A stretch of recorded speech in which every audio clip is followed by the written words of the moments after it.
Hello everyone, good morning. This is Ranjitha from wow மண்மனம்.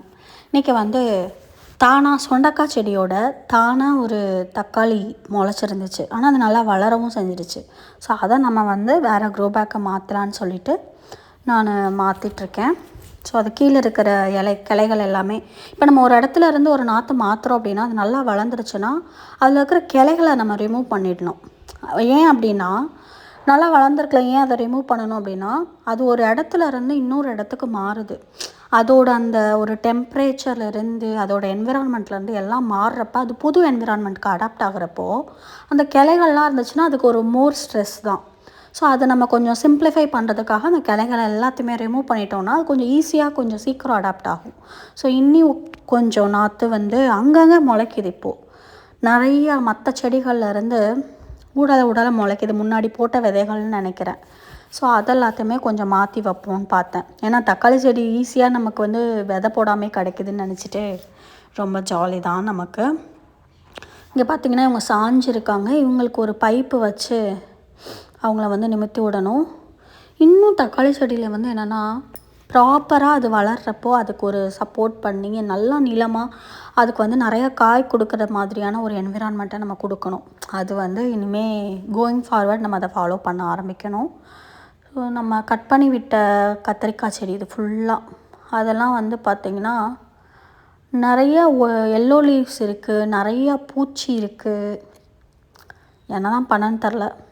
ஆனால் மனசும் வரமாட்டேங்குது கத்திரிக்காய் செடியை இது பண்ணுறதுக்கு. ஏன்னா அதில் அப்பப்போ காயும் வந்துடுது. ஸோ நம்ம எப்படியாவது அதை மெயின்டைன் பண்ணி தான் ஆகணும். ஒரு செடி ஃபுல்லாகவே போயிருக்கு இதை. ஸோ இதை நம்ம என்ன பண்ணலாம், வேறு வழி இல்லை, அதை ஃபுல்லத்தையுமே நம்ம கட் பண்ணி விடுறது தான் நல்லது. மொத்தமாகவே கட் பண்ணி விட்டுட்டு அந்த இடத்துல வேறு நாற்றே வச்சிடலாம். இது தளர்க்குறதுக்கு தழுத்து காய வைக்கிறத விட புது நாற்று வளர்ந்து காய வைக்கிறதே கொஞ்சம் ஈஸியான வேலைன்னு நான் நினைக்கிறேன். பார்த்திங்களா ஃபுல்லாக அந்த வெள்ளைப்பூச்சி. கத்தரிக்காய் நம்ம கண்ட்ரோல்லே கிடையாது, அதுக்கு தான் ஆகும். ஸோ நம்ம அதை மெயின்டைன் பண்ணி தான் ஆகணும். ஸோ அது வேறு வழியே இல்லை. ஸோ இந்த செடி மொத்தத்தையுமே நம்ம பிடுங்கி போட்டாச்சு. ஃபுல்லாக அந்த மீலி பக்ஸ், ஆஃபிட்ஸ் இருக்குது, மீலி பக்ஸ் இருக்குது, நிறையா அந்த மாதிரி. அவரை செடியில் ஆரம்பத்துலேயே ஆஃபிட்ஸ் வந்துடுது. இதில் அந்த வெள்ளைப்பூச்சி வந்துடுது. ஸோ இதெல்லாம் கம்போஸ்ட் பின்னில் கூட நம்ம போட முடியாது, போடக்கூடாது. நம்ம சாப்பாடு கொடுத்து அதுக்கு வளர்க்குற மாதிரி ஆகிடும். ஸோ அதனால் அது எல்லாத்தையுமே நம்ம குப்பையில் தான் போடணும்.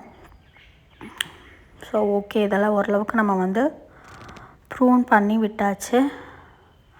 இது மொத்தமாக இந்த கத்திரிக்காய் செடியை எடுத்தே போட்டுடலாம். அந்த இது கொஞ்சம் ஹார்டாக இருக்குது. ஸோ ஃபோன் வச்சுட்டு அதை எடுக்க முடியல, நான் அதுக்கப்புறம் எடுத்து போடணும். ஸோ அப்பப்போ இதை கொஞ்சம் கட் பண்ணி விட்டால் தான் இதில் இருக்கிற காய்கள் வர்றது கொஞ்சம் நல்லா வரும், நிறையா வரும். ஸோ நம்ம கத்திரிக்காய் செடியில் கான்சன்ட்ரேட் பண்ணியே ஆகணும். ஆனால் இதில் வர கத்திரிக்காய்லாம் ரொம்ப டேஸ்ட்டாகவும் இருக்குது. ஸோ கொஞ்சம் விதை போடலான்ட்டு போடுறோம். பாகக்காய் ரொம்ப ரிப்பீட்டடாக ட்ரை பண்ணி நமக்கு இப்போ தான் ஒரு கொடி வந்திருக்கு. பாவக்காவும் அதில் பீக்கங்காவும் போட்டிருக்கோம். இது ஃபுல்லுமே சீனி அவரைக்காய், கொத்தவரை, கிளஸ்டர் பீன்ஸுன்னு சொல்லுவாங்களா, அது போட்டிருக்கு. ஸோ ஃப்யூச்சரில் இவங்க எப்படி வளர்கிறாங்கன்னு பார்க்கலாம். கண்டிப்பாக சப்ஸ்கிரைப் பண்ணுங்கள், லைக் பண்ணுங்கள், ஷேர் பண்ணுங்கள். ஹாப்பி